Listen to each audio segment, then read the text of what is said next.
Kia ora e te iwi and welcome to The Chew. The Chew. Where we chew the fat off random kaupapa. Anei ahau ko taika māua ko Kori. Kia ora.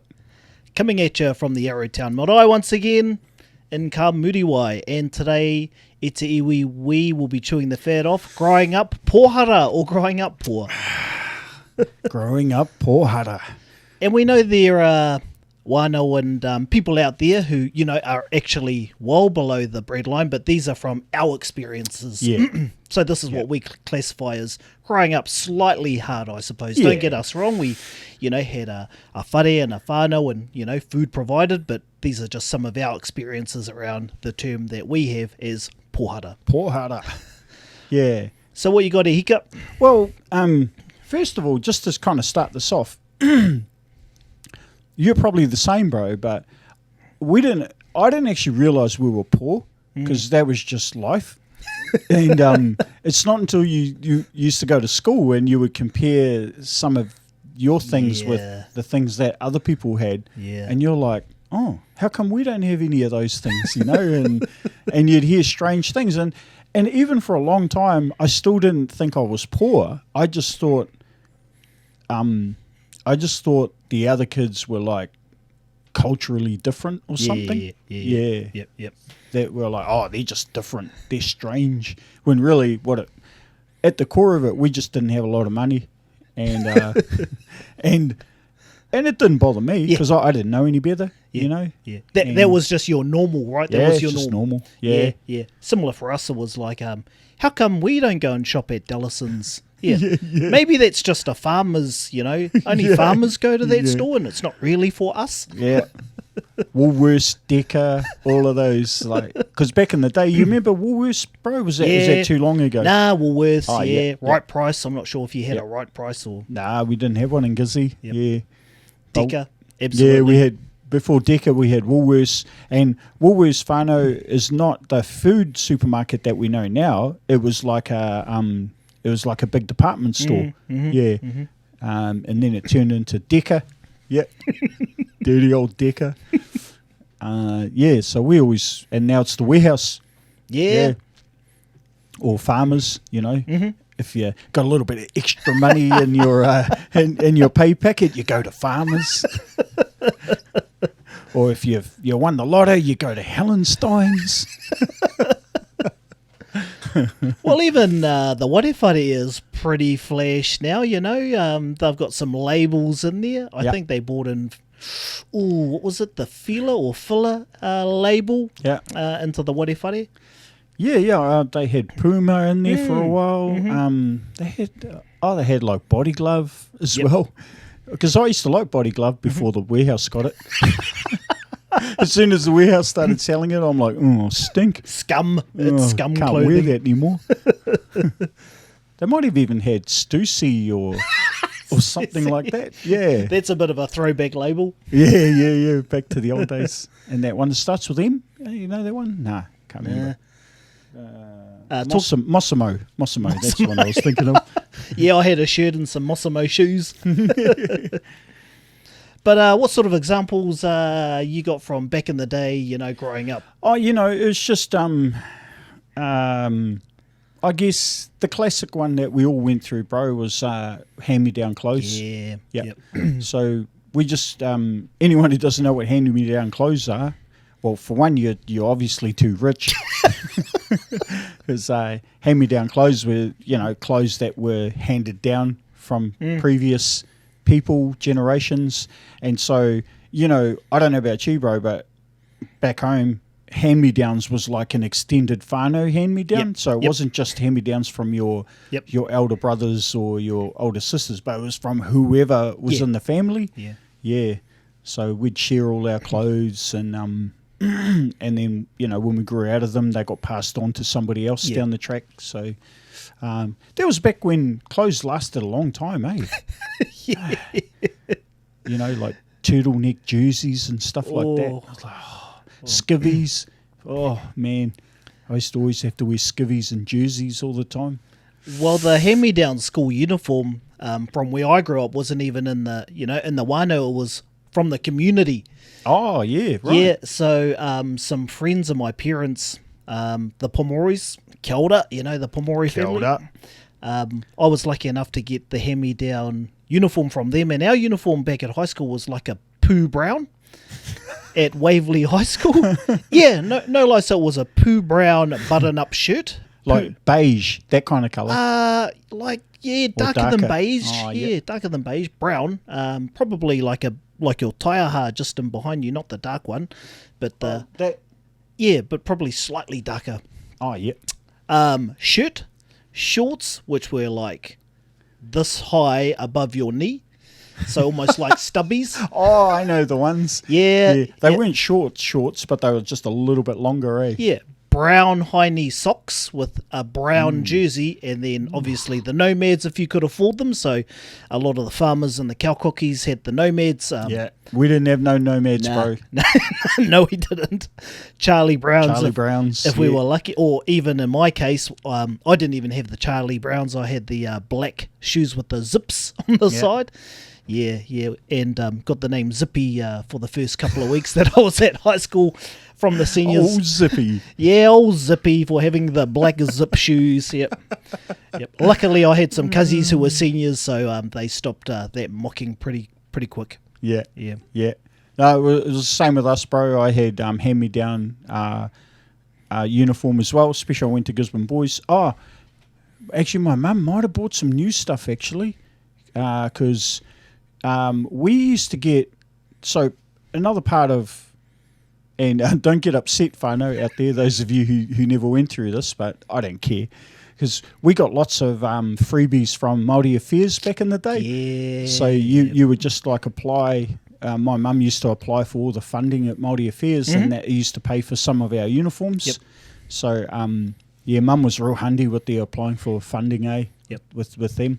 So I'd get some of that, but still, it wasn't enough to buy good shoes. Yeah.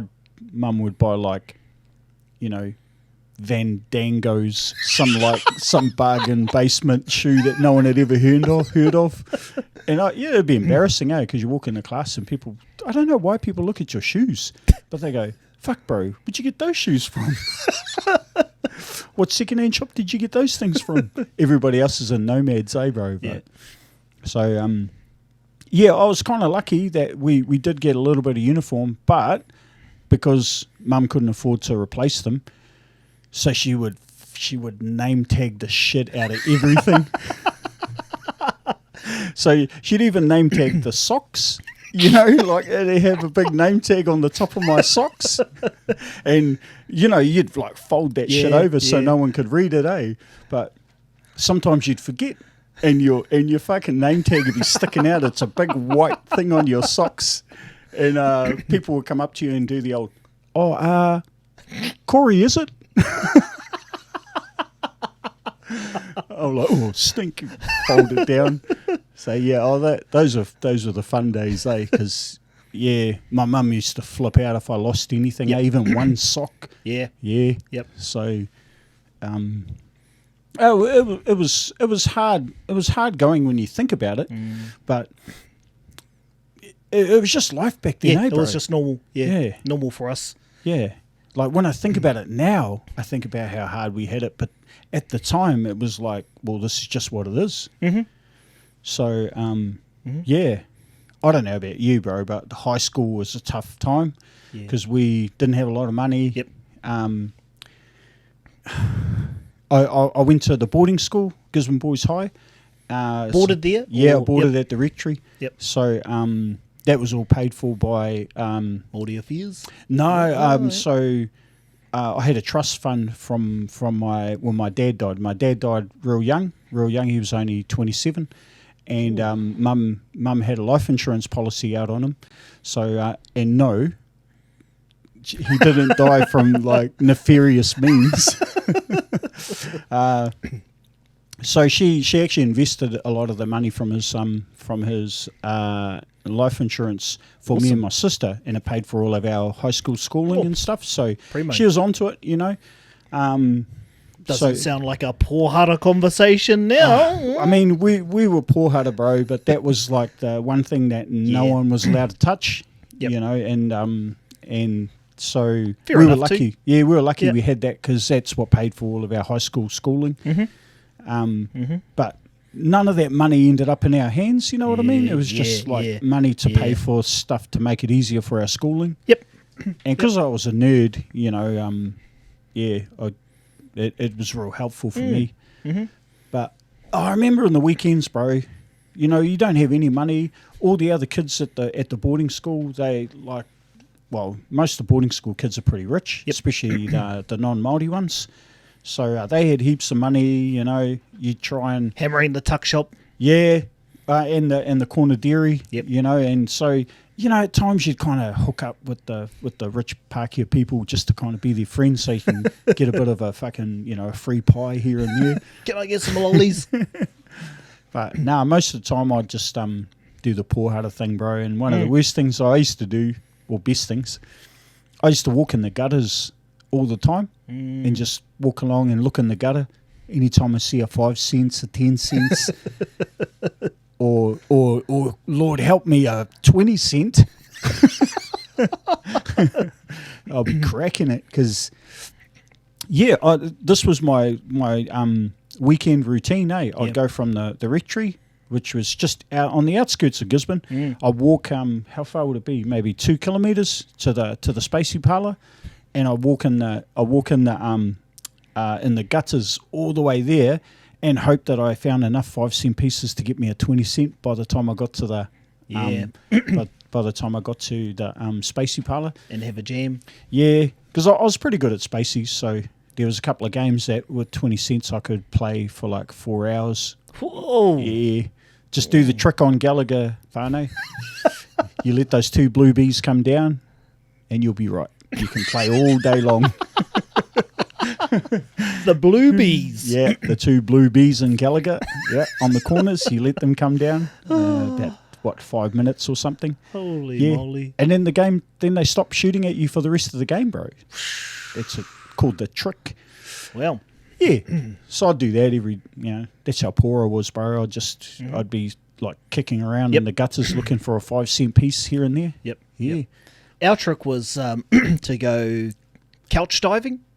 Oh, yeah. Yeah, in the couches, you know, try and find some coins in there, in the seat pockets, you know. Jump in the car, try and get their hands in the back of the car, under the car seat. So, especially after a good party, you know, they had a bit of a party at home or a bit of a shindig or around the auntie and uncle's house. So then you'd be sniffing around all those shady corners to try and find coins for the spaceys. So good tip, bro. That was a good tip. You'd find so much money down the sofas, or in the bucket seats in the old cars back in the day. Sort of going back to school, you guys obviously had the nomads in your day, and we had them as well, but they were sort of on their way out, and it was more the Doc Martens with the with a rich shoe. So the black low heel or low cut Doc Martens. Yep. So if you had the Doc Martens, then you were the business. You're cracking it. Yeah. Ooh. So I didn't have the Docs, and I didn't have the the nomads, but had the zippies. Oh. And it wasn't until I was like 5th form till the old lady allowed me to tick up some Doc Martens at Dallason's. Yeah. Well, I think I ended up getting nomads by about 6th form. Yep.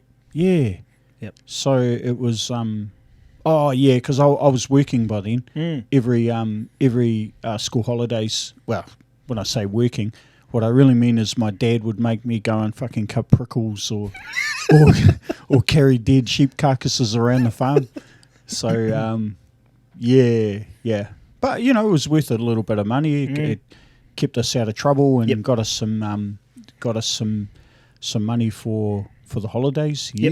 Yep. So I suppose a couple of poor hutter examples we had, and like I said, you know, both my parents were working, which we were pretty lucky with, and we had similar. It wasn't the Māori affairs. I think we had the opportunity to get money from the iwi for our education too. Oh, cool. So they'd pay for some stuff, you know, within your education. I think maybe we applied for some of that money, and instead of it going on to uniform, it probably went on other things. Hydrating the family. Did they not have to give receipts or anything like that? Oh, probably, but there's always ways around it. I'm not trying to incriminate, any of my wānau here, but there seem to be lots of waipiro and no new shoes going on. But like you said, the uniform used to last forever. I think I had the same pair of socks for 4 years in a row, and they had whopper holes in them. Yeah. So I used to turn the socks upside down so the hole was on top. Yeah. Yeah. Oh, yeah, I used to do that. Yeah. So the heel hole would be on the other side. Yeah. So you'd have a new heel sock. Yeah. But then you'd get caught out when you went to the te reo class because you got to take your shoes off. Take your shoes off. Yeah, and then all the brown boys had the holes on the top of the socks. Yeah, who had the toe jams in the class? Oh, poo, TC, you got the bloomin' toe jams again. Put your shoes back on. Oh, but it's tapu, auntie. Just put them back on. Yeah. Or go through the lost property and try find some new socks, or go on the lost property, try find a wee PE t-shirt. Yeah, we used to do the lost property a lot. You'd find some good stuff in the lost property, bro. Hey, so here's a question for you, especially around in your school days and maybe your high school days. Did you ever steal? Like what, at the shop or at school? Or? Yeah, at the shop mainly. Yeah, and I shouldn't really say this because it's a bit of a weird thing, but me and my mates would go down to the Blue Dairy, and we weren't avid thieves, so we wouldn't pinch food or stuff like that, but we used to pinch the Vicks inhalers. I know the ones. Yeah. Would pinch them because we just loved the smell of Vicks, so would sit outside the dairy like smelling this Vicks thing, and and even try like pretend to like suck the, what would you call it, the eucalyptus-y type of water in there, and try and get that flavour in the mouth. So Yeah, I mean, I'm ashamed to say it, but yeah, we were all thieves, man. Because we were so broken, we had nothing that you just used to go and steal stuff. And obviously I never got caught because I don't remember. I remember getting caught as a real young kid. I tried to steal some biscuits from a dairy, and the guy caught me and made me cry. I was like 8 or something. Yeah. So, but yeah, I hate to say it, we just like when you're doing without for so long, you just kind of like, man, all I need is a drink. All I need is one of those 1 1/4 litre Cokes. I remember going to a Hurricanes match back when it was might have been Super 8, I think, back then when it first kicked off. Or was it Super 10, 8 or 10? I can't remember. And Super 8. Super 8. Super 8. And I was a diehard Hurricanes fan. That's when Tana Umaga was fresh on the scene on the wing, and all I wanted was just one of those Hurricane jerseys, those yellow, old school, baggy shirt Hurricane jerseys. And, we could never afford one, obviously. And I went to a game in Wanganui. I think it was a pre-season game, and there were about, a couple of hundred people wearing them, and this young kid just walks across the field, and I just stood there going, I could just run over there and rip that off him, and that'd be my jersey. But then I thought twice and thought, what would my dad do if he caught me, or my grandfather, and how would that kid feel? And I just parked that up. But, I could have easily gone over there and done something illicit. But, that wee angel on the shoulder said, don't do it. Yeah. Don't do it. But, yeah, when you do grow up poor, that's all you do. You're like, man, I just want one of those. And it'd be so amazing. Yeah. But, just a simple example, bro. We used to have the AMP show in Gisborne. Oh, yeah. Yeah. And it was a big deal, man, because they had all the rides. Yeah. And the funny thing is, when you're like at high school, when you're from 14 through to 17, 18, it's all about chicks, so the old... Haunted house? No. Oh, okay. Just like seeing... just like hanging around and, doing the old eye, walking past and looking at each other. That's all you ever did, so it was pretty lame. But, it costs like $5 to get in. Yeah. And so we didn't have no $5 to get in. Yeah. So, if Gisborne, the AMP Showgrounds is right next to the golf course. Mm-hmm. So we'd do stealth missions where we'd like run across one of the fairways and and you hide behind the trees and the security guys are like walking the fences and they're like hiding behind a tree and they're like, and you're looking at your mate on the other side. He's like, where's the security guard? Go, Barry, go, Barry. Like, and you're like sprinting to jump across the fence. So that was like, man, you really felt like you were going to go to jail if they caught you. Like you thought it was the biggest thing ever, eh? But man, we didn't even have $5 to get in there, or it might have been $2 to get in that, to get in there. So it was our biggest. That was one of the biggest stresses for me, man, is trying to get across that fucking golf course and into the AMP show. Because once you're in there, you know, he had no money, so he couldn't buy anything. He used to do the fucking the grass shuffle, so he'd walk around just like kicking the grass, looking for fucking money. And it's amazing how much money you find at an AMP show. You do you know that trick, bro? You go and hang out by all the all the rides, because a lot of people put money in their pockets and it all falls out when the fucking rides go around.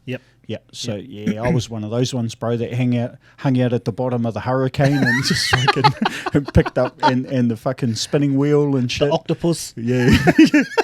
There we go. There's some more tickets. Yeah. So you'd make a bit of money there, and then you just like perv with the girls and stuff, bro. You know that. Ours was exactly the same example. It was by the rugby field, so next to the rugby field was the park, so we'd do the same. We'd go into the park and then hide in the hedge and then run through the hedge and come through the the lawn bowls green to get into the AMP show. Same thing, but then they removed the cost of getting in, which was... Did they? Yeah, which was pretty good. And then they moved from money to like tickets, so you bought the tickets to get on the rides. Oh, yeah, that's right. So then we're always looking for tickets and stuff like that. We used to do that too. Yeah, and in the inside they'd have like a baking competition and stuff like that. Yeah, that's right. Yeah, so we'd go in there and like Swifty some of the cakes and biscuits that were on display. Because they would always make way too much. So, yeah, way too much, eh? Yeah, so we'd go in there and pinch some of that. Yeah, there was heaps of freebies at AMP shows when I think about it. Yeah. Of course, all that stuff, you go into the baking areas, there's always free stuff there. Well, don't know if they actually were free, but we'd help ourselves to some of it, eh? Oh shit, that's funny. But yeah, I've got a couple of other examples too. Growing up, milk was pretty expensive as well, so we used to get a lot of our milk for free from a farmer friend. So they'd come in with a big pot of milk, and you'd scoop the cream off the top. Me and my brother used to hammer that. But when that was gone, because we're hammering it so much, then that was it. There was no more milk, and we might not have got any more milk for another couple of weeks. So once it was gone, that was it. Mum and Dad weren't buying any more. Wow. When more turned up, that's when you got more. Wow. So, yeah. So when you've got 4 or 5 boxes of Weet-Bix and no milk. Yeah, then it was hot water and butter on. Yeah, no way. Get the hot water on there. Tons of sugar, because we always had sugar in there, and if we were lucky to have butter, then we'd throw butter on it and mix it up. And you see, butter wasn't that expensive back in the day. Nah. It was cheap as, man. Yeah. I think margarine was more expensive than butter back then. Yep. Yeah, crazy. So we'd come home and hammer like 14 Weet-Bix each with hot water and butter, because we always had lots of butter but not enough milk. Yeah. Well, my growing up, it's funny because we grew up poor, but certainly from a food perspective, we had more than enough. Yeah. Because so my dad was my stepdad was a farmer. Mm-hmm. So we always lived on farms, and when you live on a farm, what that means is you get to eat meat any day of the week that you want, every single day. So we pretty much lived on roast and chops and not really steak. Steak wasn't a thing for us. It was more the roast and the chops and the boil ups. Yep. So we always had all of the farm, all of that farm food. Delicacies. Yeah. Heaps of potatoes. Yeah. So we, milk and bread was all free. Yep. From the through the farm as well. So one upside from living out in the middle of nowhere on a farm was that we're never short of food. Yeah. Mm-hmm.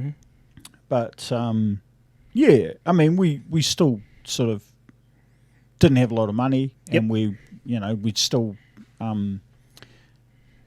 when you went into town or something, I always noticed that all my mates, they'd always get like pocket money and stuff like that. And yeah, we didn't have any such thing as pocket money. So you'd just walk around with mum when she went to town and, you know. Go window shopping? Yeah, just look at stuff in the windows, you know.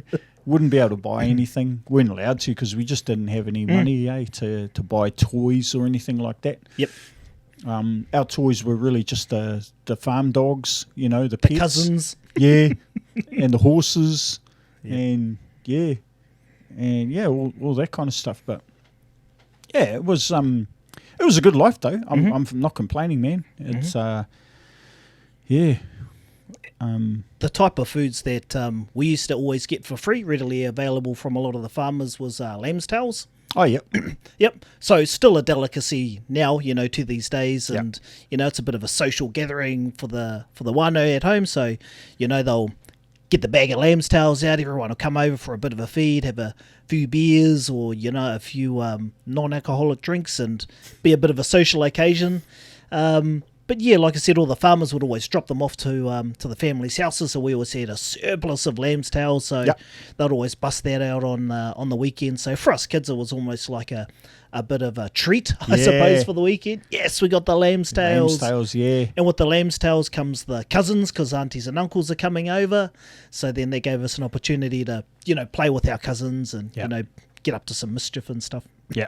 Yeah, I love lamb tails. We used to do docking every year because we're on the farm. So yeah, come docking time, I hated docking because we would always have to go and do it. Wouldn't get paid for it. We just have to go and dock. So but one of the bonuses was lamb tails. Yeah. Or the old mountain oysters. Yeah. Yep. So lamb's balls. Yum. They were really, really nice when cooked properly. Yeah. I'm not a big fan of offal, but lamb's testicles was very tasty. Yeah.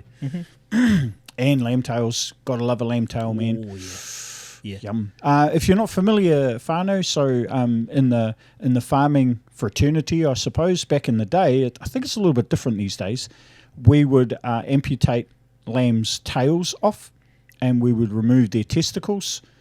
And so we would hold on to both of those things and eat them later. So lamb's tails we chuck on the fire until they're nice and cooked and charred, and then you just slip the skin off and eat it. And the testicles you fry up in a pan and butter. Yeah, it's yum. Yeah, with some onions, etc. Like most offal. Yep. Mountain oysters, I think they call them. Yep, mountain oysters. Yeah. Other one was Thrifty. Thrifty. Oh yeah. Throwback. I can't stand Thrifty, bro. I've got some in my cupboard, actually. Oh, yeah. What flavour? Oh, the missus got it, so I think it's boysenberry. Oh, yeah. Yeah. If it was me, it'd be old school lime, you know. Oh, we had the orange, man. God, that's disgusting. Mum just wouldn't stop buying orange Thrifty. Yep. Fuck. Yep.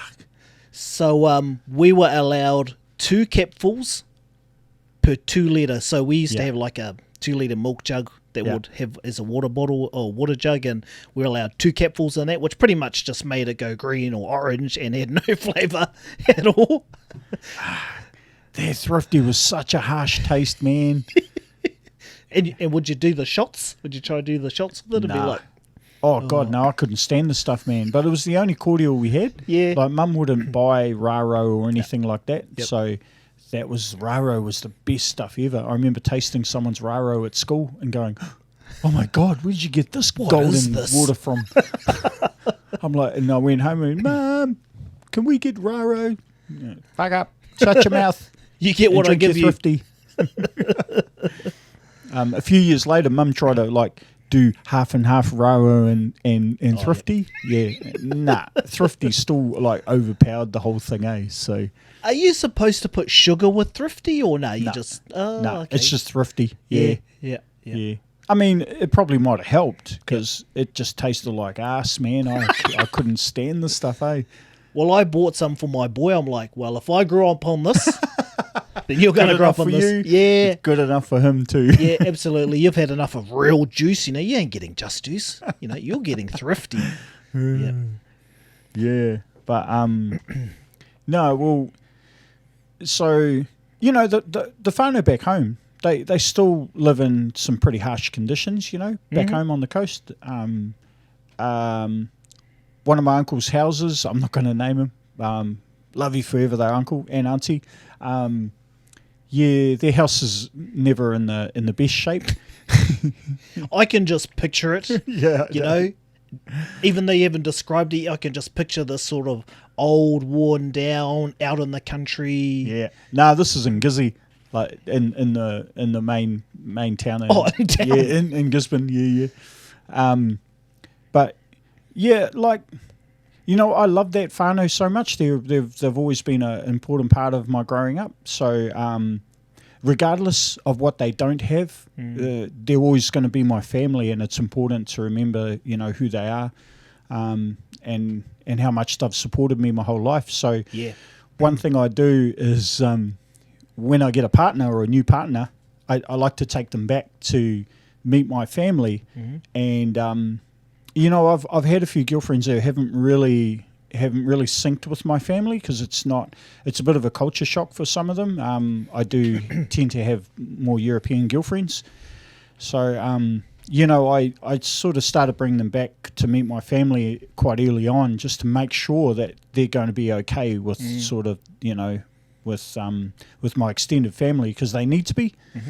But I took Caroline back for the first time, to my uncle's house, and you know, you rock up and there's like 4 dogs fucking barking. They're all like pit bull looking things, looking like they're going to tear your head off. And they're all on chains. I know they're all on chains. Uncle always puts them on chains. So I knew they weren't going to come running out and eat us, even though they probably would if the chain wasn't holding. And Caroline's like, oh my God, what are we doing here? I'm like, it's all right. They're not going to, they're all on chains. They won't get to you. Then we walk into the garage and, like, you know, greeted by 1,000 flies. So all the flies come flying out, and you know, and she's kind of getting taken back, and I'm like, it's all right, man. They're just flies. Don't worry about it. And went and come in and met the uncle and the auntie, you know, because it's important for me that she goes and meets them. So the house isn't, you know, it's not in the best shape, and we're sitting there having a cuppa, and we're looking upwards, and we can see the sky through the roof. And but you know, they're all real hospitable and making us cuppas and having a good old chat. But and we stayed a couple of nights, you know, so I wanted to stay there before we headed back up the east coast. So we stayed there for a couple of nights, and Caroline went to she came back after she went to the went and had a shower in the morning, and she told me the story. So she goes to the shower, and of course my uncle's shower doesn't have a curtain, you know, that's just a shower. They don't care about like having a curtain on the shower or anything. And my little nephew walks in, and he starts going for a piss in the toilet, and he turns around and sees Caroline like having a shower naked, and he's just like having a piss watching. So she's freaking out. I'm like, it's all right. They don't care. So the next Christmas, it was her idea. She goes, right, we're going to buy them a shower curtain for next time. I'm like, yeah, okay, that's a good idea. So she bought a shower curtain, and we gave them to him for the next Christmas. And then we went back for another visit, and rocked up, and the old shower curtain is now a tablecloth. Caroline's like, hey, that's supposed to be on the shower. He's like, oh, it makes a good tablecloth. Too much, uncle. Oh, too much, uncle. Too much. Yeah. Probably give you the shirt off his own back, you know. Oh, yeah. If he had to, Yeah. you know, people that live in those situations, or you know, aren't as well off as others, you know, would do that. You know, they'll give you anything that they had if you needed it. Absolutely. Yep. That's an example of a family who would give everything to you first. Yep. You know. Yep. No judgments. You never get any judgments from them. Yeah. And you're always guaranteed a place to stay. So, like, the funny thing is, I usually go and stay there, because it's just an inviting place, you know. Yeah, comfortable. Yeah, you know, you're always going to get happy people who have a good chat with you. I've got plenty of other family in Gisborne. It's just, you know, I just get a better vibe from them because we have such a good laugh. Yep. And they always have parties in the garage too, every weekend. So nice tablecloths and good air conditioning. Good tablecloth. Yeah, nice breezy air conditioning on a hot day. Sleep easier. I've got a similar story, but definitely not as funny. I remember heading like I'll do the same. I won't say who it is, the auntie and uncle, but I remember having a party and there was a number of us staying at their house, and I think I might have been about 18 or 19, so, you know, pretty new to the drinking scene with the aunties and uncles, etc. And we were staying at another auntie's further down the road, but we went to this party and we all started getting a bit too hemo, so we're like, oh, we'll stay here the night at my other auntie's house, and they're like, yeah, cool, crash here, you know, okay to play, we've got plenty of rooms and beds, etc. I'm like, oh, yep. So she said, oh, just chuck your stuff in the end room, so we chucked our stuff in the end room, had a bit of a hoolie up, had a bit of a climb, was like, cool, it's time to go to bed now. So we went down in the room and we're like, oh, okay, you know, it was just a couple of like marae mattresses on the floor in there, which was cool with us. We're like, awesome. And because we just had our bags of clothes in the car, we're like, oh, cool, we'll just go grab some blankets. And auntie and uncle were asleep down in the room, so we didn't want to wake them up. So opened up the cupboard where you'd usually keep all your linen. Oh, there's nothing in there. Not even any towels. Oh, surely they'll be in some of the other cupboards. Had a look around in the other cupboards. Nothing. Nothing at all. So my younger sister might have been, she was probably about 9 or 10 at the time. So we went into the room all trying to have a moist. She pretty much had like a couple of jackets on her. So the old man just pulled the curtains off the old curtain rail and pulled those down as the old blankets. Oh, fuck. Yeah. Were they heavy curtains? Oh, I can't remember because I'd had a few too many beers. But all I remember is waking up and, we were covered in the curtains. And then he said in the morning, where's all your spare blankets? And she goes, I don't have spare blankets. There's only enough for one each of us. So, awesome. Yeah. And that auntie, you know, I remember the house previous to that. She lived in a rougher house, and you know, she didn't have a lot of money either. But same situation. Remember going to the Whakatipu there, and same thing. No door, and the bathroom was right there. So I'm there taking a tūtai, and the old cousin walks in to go wash his hands, and he's like, "Oh, kia ora." I'm like, "Oh, kia ora." And then I can see directly outside to the other kids playing on the tramp from the toilet, and they're all pointing at me laughing. So, yeah, go to reach for the old toilet paper, and right there's the stack of newspapers, and magazines under that. I'm like, oh, so start rubbing that together. Oh. My grandparents were terrible for that, like, they grew up the Wanganui River, so they knew what it was like living rough. Yeah. When the river floods, then that was pretty much you were cut off from everything and you were stuck up there. So you couldn't go to the supermarket, didn't have a dairy up there. You know, you just survived on what you had and what the community had. So it wasn't uncommon growing up to go into their bathroom and there was the newspaper or the magazines there rather than the toilet paper. And they probably had toilet paper, but they probably just put it away. No, I mean, that was common, man. Yep. I do remember having to wipe my ass with newspaper sometimes, and fuck, it was the worst feeling ever. But you kind of got it. Like, you understood that, hey, it's paper, it's free. Yeah. Why don't you use that instead? Yeah. You know. Yep. So I just wish it wasn't as like sharp and sort of like hard, I suppose. Yeah. Got a sensitive ass. And my grandmother's bread bin, oh my God, far out. Like, I've never seen Māori go from green to red before e te iwi, you know. That's how long the bread had been in this bread bin. And we'd always tell her to throw it out because she'd always have a boil up on. So we'd go around there, have a boil up, go to the bread bin to get a bread. And, you know, this bread was growing stuff, you know. There were mushrooms on there and we're like, oh, gross, Nan. And she'd always say, oh, it's penicillin. It's penicillin. And she'd eat it. Yeah. She'd toast it up and, toasting kind of works, eh? Yeah. It does take away some of that taste. Yep. So back in the day, I remember being a young kid and there was no, like, packet bread. It was all whole loaves that you had to cut. Yep. Because every time we looked in the bread bin, it was always like a big Yeah. piece of bread that you had to cut your own. That's what I hated, man, was having to cut my own. Because as like a 6 or 7-year-old, you can't fucking cut a bread fucking straight to save yourself, eh? It was all like torn apart, and the whole bread had been squashed into a small piece. And you're using a butter knife probably to try and cut it.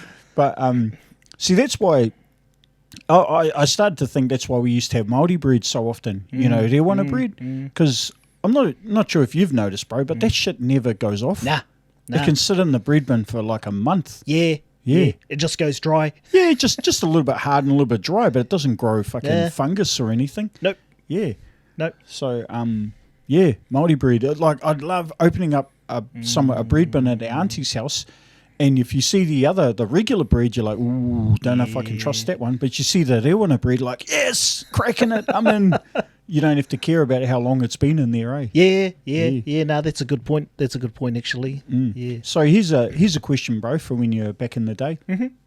Did you ever go rubbish dump diving? Oh, yes. Fuck yeah. We used to do it all the time, eh? Yeah. Head down the dump, and the old man would throw out the rubbish, and then start mooching around. Mooching, yeah. And he'd get crazy ornaments and stuff and hang them up. I know.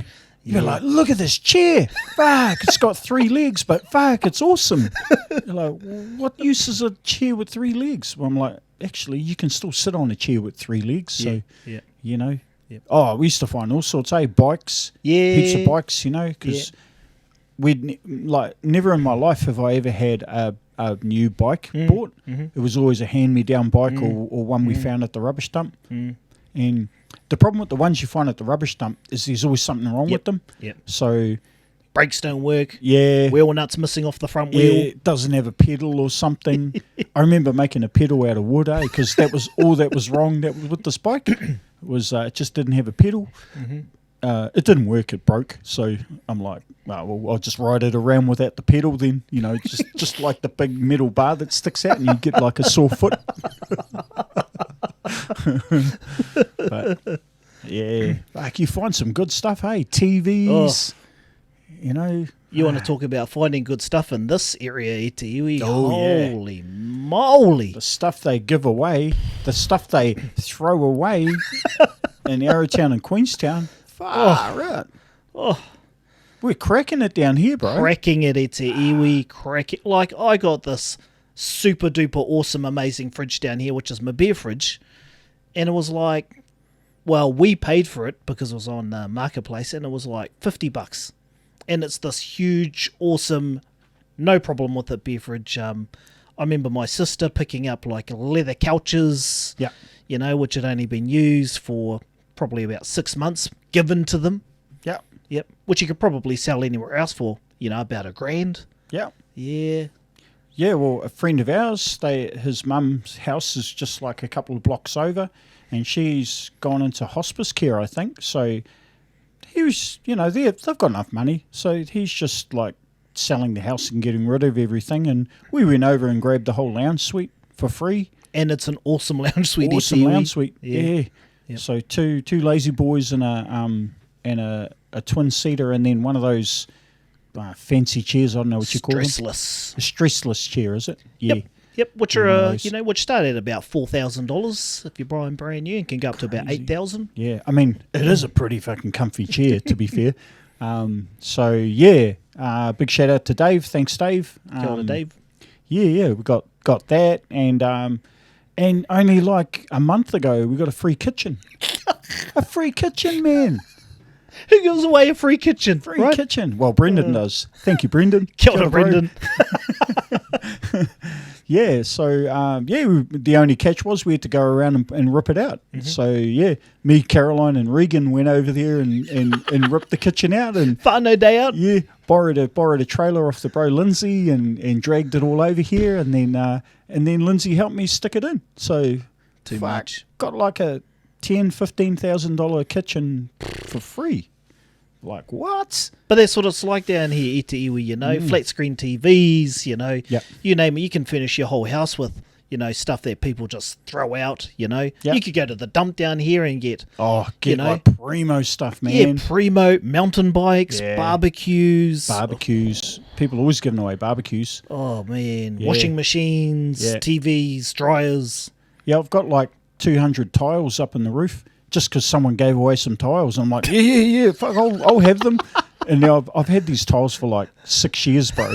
I'm like, well, what the fuck am I going to do with these tiles? Someone else has given away pavers down the road, so I fucking grabbed all of those, and I actually used them. Like I put the pavers out the front of the house, but there's just so much free shit people give away here. Yeah, one of my mates over in Cromwell, he gave me a keg hangi. Oh, jeez. A keg hangi. A working one?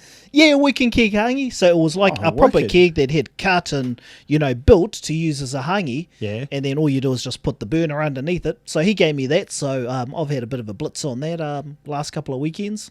Fuck. That's how crazy it is, ete iwi, Yeah. Couple of Māori boys in Queenstown just living the life of free stuff down here, eh? Like we're not poor anymore, but we've come from that life where we know it was like, and I can't help but be a cheapskate still, bro. Yeah, me too.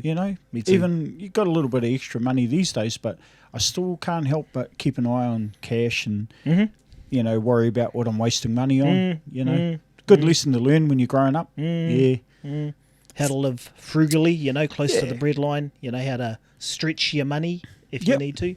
Yep. I mean, I'm sure you're the same, bro, but sometimes I often think about that apocalypse, that thing that's going to like reset everything, the whatever big wild natural event is going to wreck our World War regular Z. civilization. But I know I can survive out in the bush. I know all the stuff that you can eat, same as you, bro. Kaimona, I know so much food that you can eat in the sea that's readily available. So, the beauty about growing up in that era where we're probably a little bit closer to nature in our childhood, more so than people now, I think. But, yeah, I'd like to think we're well prepared for the zombie apocalypse, bro, when it happens. And a lot of learnings from being on the marae too, Yep. Yeah, know how to stretch kai. Yeah, know how true. to make it last. Make it last, yeah. Yeah, how to recycle it. Yeah. Yeah, absolutely. Yeah. Yeah. No. Good kōrero, bro. Yeah. Other than that, any sort of closing thoughts? No. I've laid my poor life bare. I've thrown some of my family out there too. Haven't named names, but so I'm kind of I feel like people know enough about me now. There's enough shared there. I mean, there's obviously way more stuff that we haven't covered, bro. There's so much we can talk about, eh? Yep. Having the power cut off and sleeping with the curtains open, so you've got some light in the room. Yeah. But yeah, I suppose my grandparents didn't have a lot growing up. Obviously coming from the river, they had a home, that they bought, and they had us around there all the time. Didn't have a lot to give, but what they did have a lot was a lot of aroha. And when my grandfather passed away, like I said, he didn't have a big mansion. He didn't have any flash cars. I remember my cousins were embarrassed to even get dropped off at school in some of the cars he was in. Oh, yeah. That had hand painted. Oh, yeah. Oh, and you'd see the, road on the floor with no seatbelt. But, he had his entire, wānau there at his tangi, and he had a lot of aroha around there, that was given back to him for, what he could give back to the family, even though he had little to give. So, I think that's probably a good note to end on. Absolutely, bro. Yeah, money is not everything in the world. Nope. Ko te mea nui, ko te aroha. Aye, tika. So the main thing is love. But other than that, wānau, that's all we got time for. So, hit us a like, subscribe, give us some examples of maybe some of the pōhara stories, or examples you grew up with.